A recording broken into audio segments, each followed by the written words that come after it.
Ang aking mahal na kapatiran,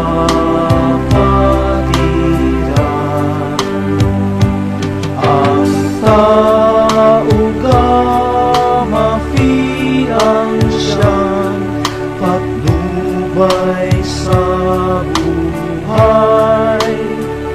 Ipagtanggol kung ang pangalay inaapi, bigyan siya ng karangalan at ng kalinga. Di magmamaliw